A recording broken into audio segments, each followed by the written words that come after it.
Muchas gracias, señor presidente. Señorías, señor ministro, la Unidad Central Operativa de la Guardia Civil ha acreditado la existencia de una organización criminal en el seno del Gobierno y del Partido Socialista. Una organización criminal destinada a cobrar comisiones por adjudicación de obra pública y a otros menesteres sucios. Antes de conocerse ese informe, usted, el resto del Gobierno, todas las terminales mediáticas afines al sanchismo estuvieron reiteradamente repitiendo que ese informe no existía y que todo era un bulo urdido por pseudomedios para acosar al Gobierno. Sin embargo, ahora la evidencia vergonzosa de las grabaciones conocidas acredita que esa corrupción existía y que no hay ninguna duda al respecto. Como tampoco hay ninguna duda al respecto, señor ministro, en relación con la responsabilidad política que incumbe a Sánchez por la existencia de esa organización criminal y que le incumbe en su doble condición de presidente del Gobierno y secretario general del Partido Socialista. Por eso, Sánchez no puede pretender ahora zafarse de esa responsabilidad, como intentó hacer el pasado jueves en su comparecencia en Ferraz, después de haber estado guardando 45 días de silencio.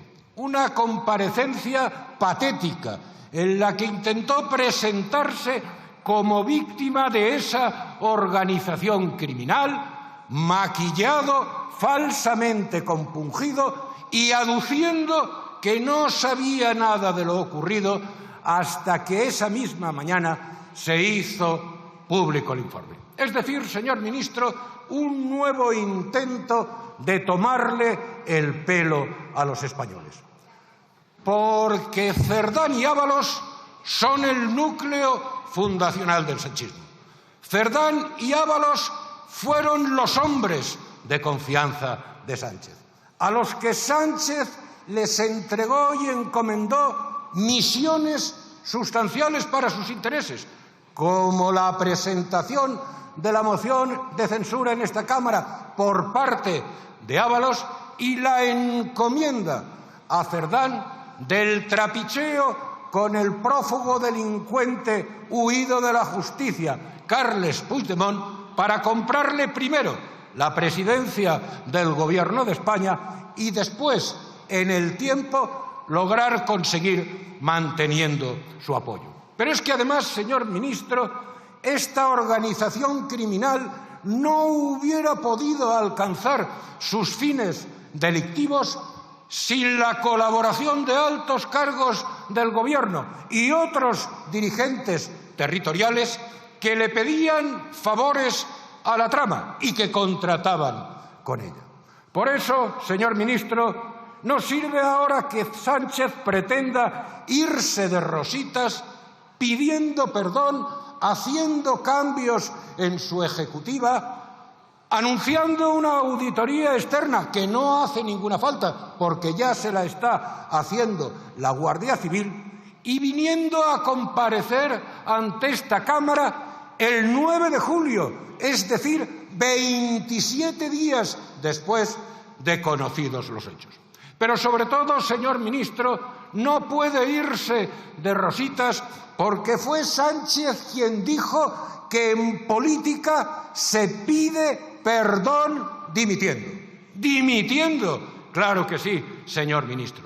Porque todo lo que estamos conociendo y lo que queda por conocer acredita que esta no es la trama Koldo o la trama Ábalos o la trama Cerdán. Esta es la trama Sánchez.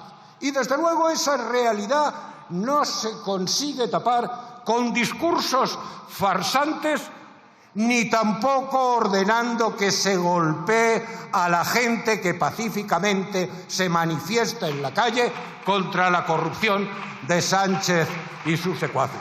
Y, señor ministro, hay que recordarlo, claro que hay que recordarlo, Hay que recordarlo que Koldo, Ábalos y Cerdán hablaban entre ellos del número 1 refiriéndose a Sánchez. Y hay que recordar que mientras los dos últimos secretarios de organización nombrados por Sánchez robaban a destajo, colocaban a amigas en empresas públicas, contrataban a prostitutas también con dinero público, ellos mismos, Sánchez, usted y todos los ministros, pontificaban continuamente sobre honradez, transparencia y regeneración democrática.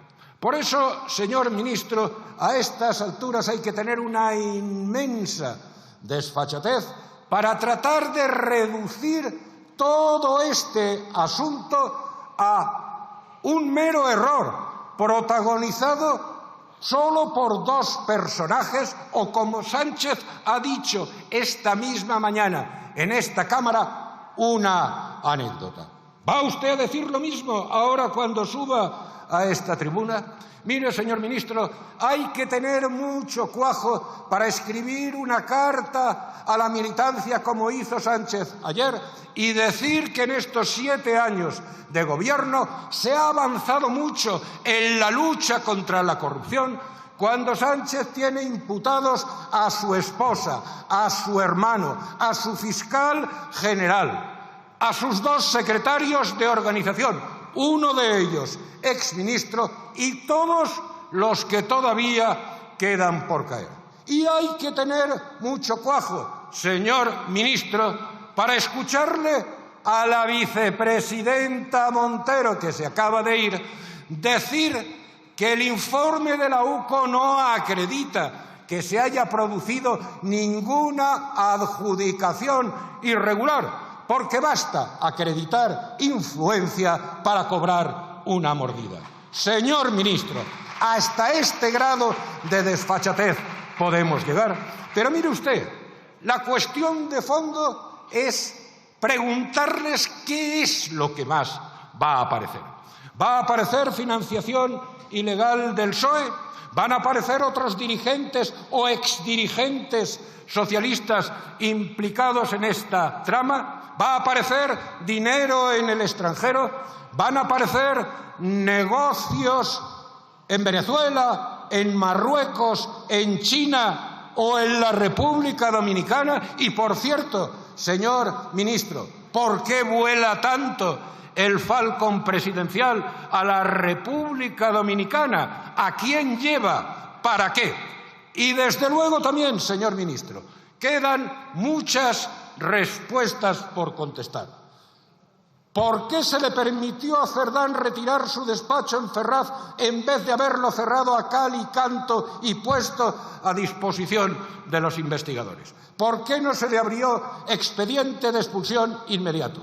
¿Por qué ha tardado 5 días en entregar su acta de diputado? ¿Qué ha hecho durante ese tiempo? ¿Ha destruido pruebas? O también, ¿por qué Sánchez recuperó a Ábalos tras haberlo cesado como ministro y secretario de organización?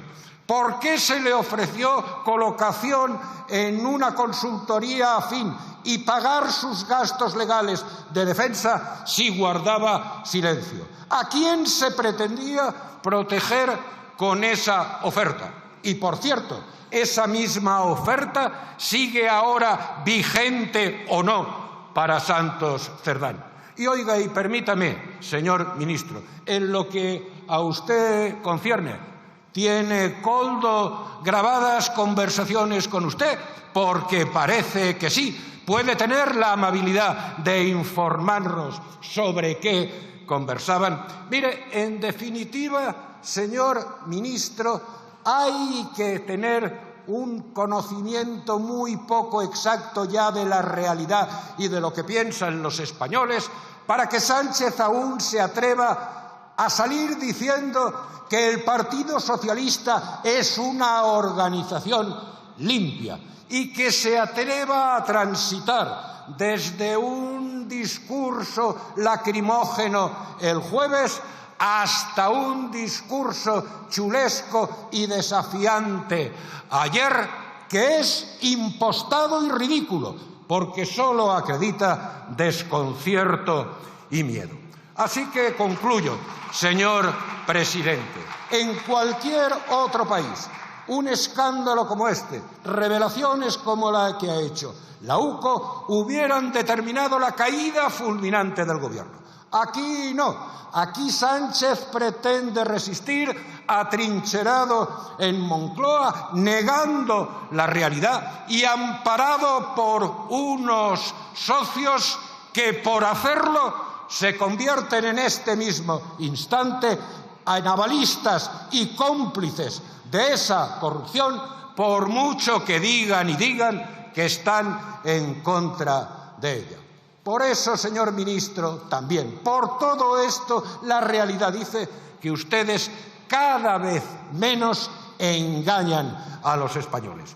Los españoles están hartos del cinismo, la petulancia y la hipocresía de Sánchez, hartos de su postureo insultante y hartos de aguantar la estafa de este gobierno corrupto que es un peligro para la democracia. Por eso, señor ministro, suba usted a esta tribuna y díganos qué medidas piensa adoptar el Gobierno para recuperar la credibilidad de las instituciones y la estabilidad política. Y yo me atrevo a decirle, señor ministro, que ninguna, porque Sánchez se niega a dimitir y a convocar elecciones, demostrando que tiene terror al voto de los españoles. ¿Hasta qué punto de degradación están dispuestos ustedes a llevar a la política española con tal de resistir?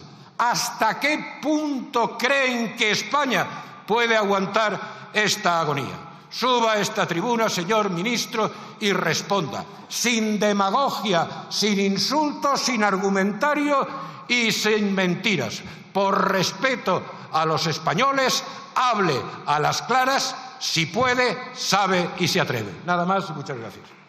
Gracias.